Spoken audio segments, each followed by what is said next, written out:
রোহিত ও ফুলকির জীবন জ্বালিয়ে পুড়িয়ে দেওয়ার প্রতীক্ষা করলো শালিনী। হ্যাঁ বন্ধুরা, ফুলকি সিরিয়ালে আজকের পর্ব তোমরা এরকমটাই দেখতে পাবে। পুরো গল্পটা জানতে হলে প্লিজ লাইক দিয়ে সঙ্গে থেকো। শালিনীকে রাত্রে ঘুম পাড়িয়ে দিয়ে রোহিত ফুলকির ঘরে যায়। গিয়ে দেখে ফুলকি মেঝেতে শুয়ে আছে, চারিদিকে জামা কাপড় অগুছলো হয়ে পড়ে আছে।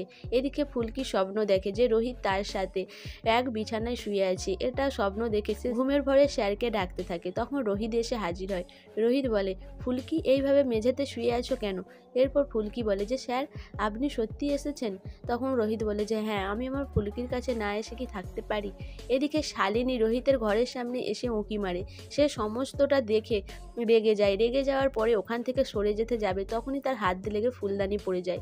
এরপর ফুলকি বাইরে ছুটে দেখতে আসে, কিন্তু কাকেও দেখতে পায় না। তখন ফুলকির মনের মধ্যে সন্দেহ হয়। এদিকে শালিনী রুমে ফিরে আসে। শালিনী রুমে ফিরে এসে রেগে গিয়ে সব জিনিসপত্র ছোঁড়াছুড়ি করা শুরু করে।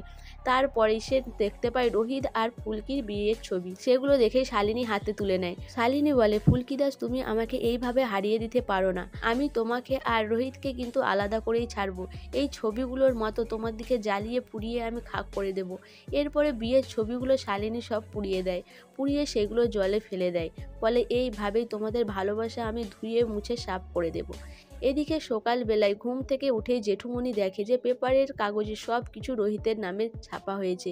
যে রোহিত শালিনীকে ঠকিয়েছে, তাকে প্রতিশ্রুতি দিয়ে বিয়ে করেনি, সেই কারণেই শালিনীর আজ এই অবস্থা। সে মানসিক রোগী হয়ে গেছে। এইসব দেখে জেঠুমনি রেগে যায়। এরপরে কাকুমণি যায় রোহিতকে ডাকতে। রোহিত বাইরে আসার পরে বলে যে পেপারে কি ছাপা হয়েছে দেখবি চল। দাদা কিন্তু খুব একটু বিরক্ত হয়ে আছে। এরপর রোহিত বলে যে আমি কি কোনোদিনও শান্তি পাবো না? এরপর রোহিত নিচে আসে। পারমিতা জিজ্ঞাসা করে যে তুমি কি কোনোদিনও শালিনীকে প্রতিশ্রুতি দিয়েছিলে বিয়ে করার জন্য?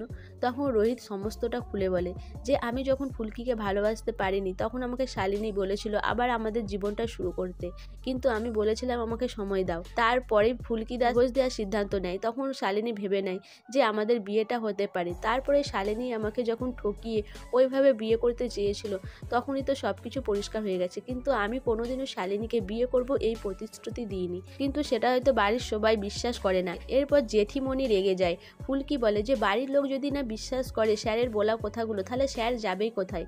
এরপর জেঠিমণিকে ফুলকিকে চড় মারতে যায়। সেই সময় রোহিতের মা হাত ধরে নেয়। সো বন্ধুরা, ফুলকি কি পারবে যে শালিনী নাটক করছে এটা সবার কাছে প্রমাণ করতে? তোমাদের কি মনে হয় অবশ্যই আমাকে কমেন্ট করে জানাবে। আর আমার ভিডিওটা ভালো লাগলে প্লিজ সাবস্ক্রাইব করে দিও আর লাইক কমেন্ট শেয়ার করো।